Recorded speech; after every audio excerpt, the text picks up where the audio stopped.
Hello everyone, welcome back to the channel. Today I have a game that I would like to talk about. This one is being developed by a YouTuber by the name of BigFry.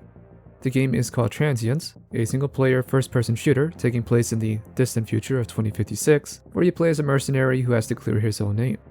The game is taking inspiration from games like Splinter Cell, with the storytelling being reminiscent of Max Payne. Before we get into the game itself, let's talk briefly about BigFry and his channel, so you can get an idea as to what the game will be like. BigFry covers first and third person shooter games on his channel, with everything from the new Modern Warfare 2 to smaller games made by people we've never even heard of before. Start survival, I guess. What is going on? I don't think UI is a strong suit. Oh my god, dude. What is the camo text? Like, why? On the tires?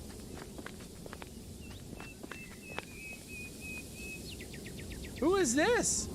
He exposes games that are simply asset flips, which are games that are stitched together with pre-made maps, buildings, and gameplay mechanics, and sold as a unique product when nothing about it is.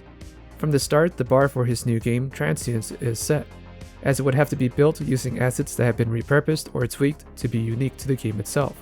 And so far, that's what BigFry is advertising. He did mention having a few marketplace items that are going to be in the current build of the game, but we will have to wait and see until the game's release if they're still even there, or even recognizable to what they originally were.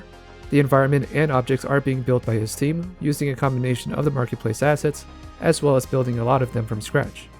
This also includes custom weapon animations that are also procedural and unique to the game itself, as well as the soundtrack being composed by Zach Roberts. Transients currently has 13 developers listed on their website, which includes BigFry himself. The game is planned to have 8 levels built on 7 different environments, which should allow each area to feel diverse and less like just 1 or 2 locations. Currently, the game is planned to be released at a price point of $10 to $15, with the overall playtime being 6 to 8 hours. From the teaser trailer that was released, the game looks to be running at a higher frame rate, with no real choppiness or noticeable frame drops. The few locations that the trailer shows do look distinct and fun to explore, and while we don't have a set list of what weapons will be in the game so far, it looks like we'll be getting a Glock pistol and what may be an MP7. There is an AR that is shown as well, and by my guess, I'm going to say it's an M4 rifle, but I don't really know. I personally do like the dark and moody look that the game has, and so long as I'm able to see what's going on, I'll be fine. It's also a smart addition to have enemies wearing armor and suits that are dimly lit. This should make you less likely to bump into enemies on accident, and at first I thought it was kind of a dumb idea to have it, but seeing how dark the game can get, it does make perfect sense to have something on them that can be seen in any kind of lighting. There is a public Discord server that was opened up for the game, and people are already asking a ton of questions, so I'm just going to dive through a few of them and display the conversations on screen for more context. I also want to stress that the game is currently in development and is planned to be released sometime in 2023, so some answers are not going to be very specific and things can change. Going to the list, currently they do not plan to have mod support for the game, and as said before, no multiplayer.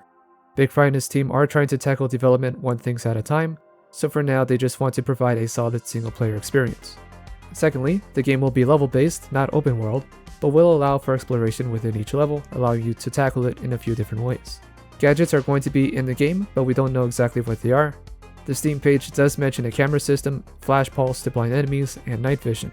We'll have to wait to see whether the gadgets, if any, are in the game. I'm expecting a few more, maybe 2 or 3. We don't have a set list of weapons again, but there will be a number of different attachments that can also be used, as well as being able to swap them around on the fly. The graphics do lean towards a more comic book style, where characters and objects will have a thick outline to them. They do plan to have a demo available once the game is released or near the completion of the game, and there are no current plans to include stealth takedowns. So while I understand that this game is going to be a short single-player experience, and it is laser focused on providing good gunplay and weapon mechanics for the price, I can't help but feel it would benefit from some sort of stealth takedown. They don't need to be extremely animated or complex, but just something that allows you to play the game in a similar style to Splinter Cell. With that said, in the trailer the character does take down a guard with a knife, so that up-close type of gameplay seems to be present in the game regardless in one way or another. The game is currently being developed in Unreal Engine 4. They have been considering to change over to UE5, but they have not decided at this time. I think with the game being as small as it is, it probably isn't worth the transfer, if it becomes a headache and adds months to development. Of course, I would love to see the game be released in the best way possible, but leaving it in UE4 may be the play and save those enhancements for a sequel. BigFry already announced that if the game does well, they would plan a sequel that will feature online co-op. Keeping the game in UE4 shouldn't really take anything away from the overall experience, and if things go well, it would make their next game shine even better. There are plenty of other questions that were asked, so feel free to pause and look around for any that may interest you, as well as visiting their own Discord. I think this is a great first step for BigFry to get into game development, focusing on making a game that is very manageable and have it be polished and fun. I look forward to seeing more about this game later on, and I hope they can hit their goals and release a polished game. If you want more info and updates on this game, definitely do check out their Discord and BigFry's video, link below. And if you enjoyed this video, please like the video and consider subscribing. I'm trying to hit 300 subs before the end of this year, and I would also be doing a Q&A video in celebration of that milestone. So until then, I am Mr. Rain, and I will see you next time.